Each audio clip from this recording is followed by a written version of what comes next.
ప్రస్తుతం సోషల్ మీడియాలో సెలబ్రిటీస్ వారి కుటుంబాలపై ట్రోలింగ్స్, అసభ్యకర కామెంట్స్ చేస్తున్నారు పలువురు యూట్యూబర్స్.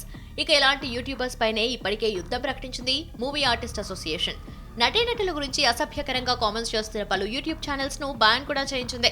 త్వరలోనే మరికొన్ని ఛానల్స్ గురించి కంప్లైంట్ చేస్తామంటూ వార్నింగ్ కూడా ఇచ్చింది. ఇక ఈ క్రమంలోనే తాజాగా ఓ యూట్యూబర్ పై నటుడు శివబాలాజీ ఫిర్యాదు చేయడంతో అతన్ని పోలీసులు అరెస్ట్ చేసినట్టు తెలుస్తుంది. ఈ న్యూస్ కాస్త ఇప్పుడు నెట్టింట వైరల్ గా మారింది.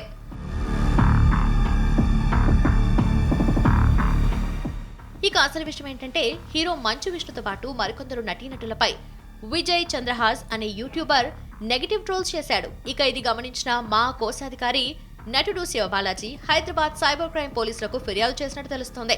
మంచు విష్ణుతో పాటు ఆయన నిర్మాణ సంస్థ గురించి తన యూట్యూబ్ ఛానల్ ద్వారా విపరీతంగా ట్రోల్స్ చేస్తున్నాడని, మా గౌరవాన్ని దెబ్బతీసేలా అతడు తరచూ వీడియోస్ చేస్తున్నాడని ఫిర్యాదులో పేర్కొన్నాడు. దీంతో యూట్యూబర్ విజయ్ చంద్రహాస్ పై పోలీసులు కేసు నమోదు చేసి అదుపులోకి తీసుకున్నట్టు తెలుస్తోంది.